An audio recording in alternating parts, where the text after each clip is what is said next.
ಕನ್ನಡ ಪರ ಸಂಘಟನೆಗಳು ಕರ್ನಾಟಕ ಬಂದ್ಗೆ ಕರೆ ಕೊಟ್ಟಿವೆ. ಈಗಾಗಲೇ ಬಂದ್ ನಡೀತಾ ಇದೆ. ಆದ್ರೆ ಮಾಲ್ಗಳಿಗೆ ಯಾವುದೇ ರೀತಿಯ ಬಂದ್ ಬಿಸಿ ತಟ್ಟಿಲ್ಲ. ಹಿಂದಿನಂತೆ ಮಾಲ್ಗಳು ಓಪನ್ ಆಗಿದ್ದಾವೆ.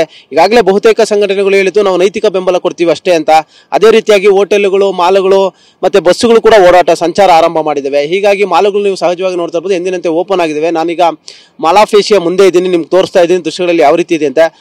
ಬರುವಂತರ ಜನರ ಸಂಖ್ಯೆ ಕಡಿಮೆ ಇದೆ. ಯಾಕಂದ್ರೆ ಇನ್ನು ಕೂಡ ಮಧ್ಯಾಹ್ನ ಸಂಜೆ ಮೇಲೆ ಎಲ್ಲ ಚಿತ್ರಮಂದಿರಗಳು ಏನು ಶೋ ಇದೆ ಅದು ಕೂಡ ಶುರುವಾಗುತ್ತೆ. ಅದಾದ್ಮೇಲೆ ಬರ್ಬೋದು. ಸದ್ಯಕ್ಕೆ ಜನರು ಕಡಿಮೆ ಇದ್ರು ಕೂಡ ಮಾಲ್ಗಳು ಮಾತ್ರ ಎಂದಿನಂತೆ ಓಪನ್ ಆಗಿವೆ. ಈಗಾಗಲೇ ಬಸ್ಸುಗಳು ಓಡಾಡ್ತಾ ಇದೆ. ಓಲಾ, ಉಬರ್, ಆಟೋ, ಟ್ಯಾಕ್ಸಿ ಎಲ್ಲವೂ ಕೂಡ ಲಭ್ಯ ಆಗ್ತಿದೆ.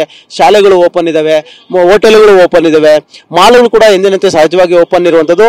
ಬಹುತೇಕ ಸಂಘಟನೆಗಳು ನಾವು ಕೇವಲ ನೈತಿಕ ಬೆಂಬಲ ಅಂತ ಕೊಡ್ತೀವಿ ಅಂತ ಹೇಳಿದ್ರು. ಅದೇ ರೀತಿಯಾಗಿ ನೈತಿಕ ಬೆಂಬಲ ಅಂತೆ ಇವತ್ತು ಮಾಲ್ಗಳು ಕೂಡ ಓಪನ್ ಆಗಿದ್ದಾವೆ.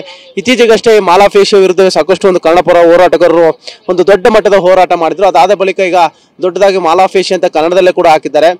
ಇವತ್ತು ಮಾಲಾಫೇಶಿಯ ಕೂಡ ಎಂದಿನಂತೆ ಓಪನ್ ಆಗಿರೋದು. ಕೇವಲ ಮಾಲಾಫೇಶಿಯ ಒಂದೇ ಅಷ್ಟೇ ಅಲ್ಲ, ಇನ್ನು ನೋಡ್ತಾ ಇದ್ರೆ ಬರ್ತಾ ಇರುವಂತವರು ಕೂಡ ಒಂದಷ್ಟು ಗ್ರಾಹಕರು ಈ ಮಾಲಾಫೇಶಿಯ ಕಡೆ ಬರ್ತಾ ಇದ್ದಾರೆ. ಸಿನಿಮಾ ಇನ್ನೇನು 2 ಗಂಟೆ ಅಷ್ಟೊತ್ತಿಗೆ ಶುರುವಾಗುತ್ತೆ. ಆ ಒಂದು ಕಾರಣಕ್ಕೆ ಒಂದಷ್ಟು ಮಂದಿ ಬರ್ತಾ ಇದ್ದಾರೆ. ಉಳಿದಂತೆ ಇವತ್ತು ವೀಕೆಂಡ್ ಆಗಿದ್ರು ಕೂಡ, ಸಾಟರ್ಡೆ ಆಗಿದ್ರು ಕೂಡ ಎಲ್ಲೊಂದ್ ಕಡೆ ಬರುವಂತ ಜನರ ಸಂಖ್ಯೆ ಇನ್ನೂ ಕೂಡ ಕಡಿಮೆ ಇರುವಂತದ್ದು. ಬಹುಶಃ ಸಂಜೆ ಮೇಲೆ ಇನ್ನಷ್ಟು ಹೆಚ್ಚಿನ ಸಂಖ್ಯೆಯಲ್ಲಿ ಬರುವಂತ ನಿರೀಕ್ಷೆ ಇರುತ್ತದೆ. ಸದ್ಯದ ಮಟ್ಟಿಗೆ ಎಲ್ಲಾ ಮಾಲ್ಗಳು ಕೂಡ ಓಪನ್ ಆಗಿರುವಂತದ್ದು. ಕ್ಯಾಮರಾ ಪರ್ಸನ್ ವಿಷ್ಣುವರ್ಧನ್ ಜೊತೆ ಶಿವರಾಜ್ ಕುಮಾರ್, TV9 ಬೆಂಗಳೂರು.